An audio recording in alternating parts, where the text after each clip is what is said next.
مثلا برامون توضیح میده. شما همون گیلکی یاد بزنید، من اگه فارسی گم که متوجه بمون. که کشک رو چجوری درست میکنن در این از دوشان دستگاه بیرون نه آقای مهندس حبرم دو کنم میزه دو کنم بعدا این بوسکا دو کنم آقای مهندس سر بگی ببینیم. آها اون دوغی که کرش بیت سیوا کردیم دوغ کنه اینو میاد. اینو میاد آقای مهندس. دوغ خب این دوغ بعدا برام اوج کیسه زن بشه. این دوغ حرارت دادن در این دوباره؟ بله اینو پچنم آقای مهندس. دوغ دوباره پچینیم؟ بله آقای مهندس. دوغ پچنم. دوغ برای اینکه چرا پچینین آخه؟ چرا پچنم که آقای مهندس اون آب پس بده. آب پس بده که کشک سفته کشک بابا. بشین بریم بشین توضیح بدم. آها استاد کشک چاکودن هم ایشان دوغون آقای مهندس. این دوغی که حرارت بدیه. حرارت بدم. دوگودن کیسه میاد. این امروز کیسه دوگودم آقای مهندس. این دیروزه نیا بکن چجور سنگ بزم آماده بود. خوشه آب پسیه تا سفته بون. اون فردا صبح اونو شروع کنم. این انگار آماده. این الان من شروع بکنم. الان یه دیگه انجام بدیم اما همین بینندم بیانه. اما رمضان چقدر حرفه‌ایه.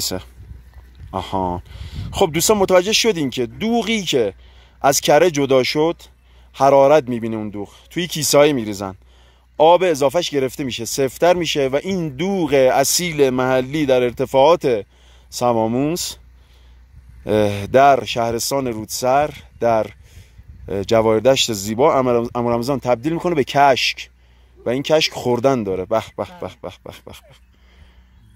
خیلی عالی. درست کردن آقای مهندس. هر کس نتونه آقای مهندس. میگن که کار هر کسی نیست، هر کی من نه، هر کی نتونه. ای جانم ماشاءالله. اینن آقای مهندس. اینن دو آقای مهندس. بله. این آب از اول بگیریم پس بعد یک کنیم. اون چیه سامو؟ اینن دو آقای مهندس. خب اینجام کش گیرنده نه؟ بله. این سر بگی ببینیم. آها. گفتم آقای مهندس اینی بدی آب چیر پس بده. این آبی که از دوغ پس داده شده. بله. این تبدیل به چی بونه؟ این آبو اگر تونس بیم این همه سرج. این همه اما رسن نیستیم. این سفته بود دیگه. سرج خیلی ترشه. استفاده سرج فارسی چی بونه ابوذر؟ فارسی یه نامی داره، مثلا در کرج هم یه اسم میگن تو روستاش فارسی، اما در گیلان گویم سرج. اما گیلان گویم سرج. الان آماده داری سرج بینیم؟ نه الان این پوتین نتونیم آقای مهندس. این خیلی زمان بره. این شونه. این میگن اینو دیگه میریزن چون یه محصول دیگه به اسم سرج از این میگیرن که خیلی ترش مزه است. سرج بعد چی هم رو خوردن؟ سرج با خورش که طعم ترش. سرکه برادر سرکه. خب یعنی دوستان عزیز در کوه آقای مهندس همه هیچ فقط دوغ باشه بخواد. این چیزی که عمو رمضان میگه یعنی هیچ محصول اینجا به هدر نمیره، از همه این محصولات استفاده میکنن.